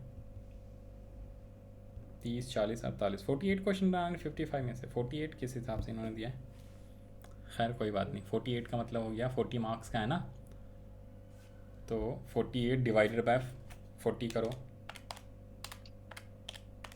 1.2, एक क्वेश्चन 1.2 मार्क्स का है। ठीक हैं 1.2 मार्क्स का, मैंने उल्टा बोल दिया ना, मैंने क्या बोला भाई, 40 मार्क्स का है ना, तो 40 डिवाइडेड बाय 48 करो ना। चलो कोई नहीं, पता नहीं कितने क्वेश्चन है, कैसे इन्होंने दिया वो मैडम समझेंगी। All questions carry equal mark, there is no negative mark. सबसे बड़ी बात तो नेगेटिव मार्क नहीं है, ये होता तब तो बस, समझ रहे हो, 4 क्वेश्चन में 1 क्वेश्चन, 4 क्वेश्चन गलत 1 नंबर कट, ऐसा होता है आगे के इंट्रेंस एग्जाम वगैरह में। हम्म, हाँ जी, और कुछ पूछना है बताओ जी। नहीं सर, अभी तो नहीं पक्का? है सर। अगर रात को कोई और डाउट है तो मैं व्हाट्सअप हाँ कर जी, दूंगा। व्हाट्सएप कर लेना या फ़ोन कर लेना, कोई दिक्कत वाली बात नहीं है। यस सर, ठीक है। ठीक है ना? चलो, थैंक यू चलो सर। एक और चीज़ बताओ, रुको हाँ, 1 सेकेंड। ये तो हो गया ना, और तो कोई डाउट नहीं है? नहीं सारे नहीं नहीं। चैप्टर रिवीजन कर लिए? All the best for tomorrow exam. कोई दिक्कत होगा यस। तो आप कॉल कर लेना शाम को। अभी हाँ। पढ़ोगे तो कल है ना एग्ज़ाम, तो या यस सर। व्हाट्सएप करके पूछ हाँ लेना, अभी हाँ दिक्कत सर, होगा रात तक, कल तो रात तक सर जो भी पढ़ोगे कल आप। हाँ जी। एग्जाम खत्म हो रहा है तो सर कल क्लास नहीं रखते हैं। हाँ हाँ, ओके। ठीक है। चलो फिर।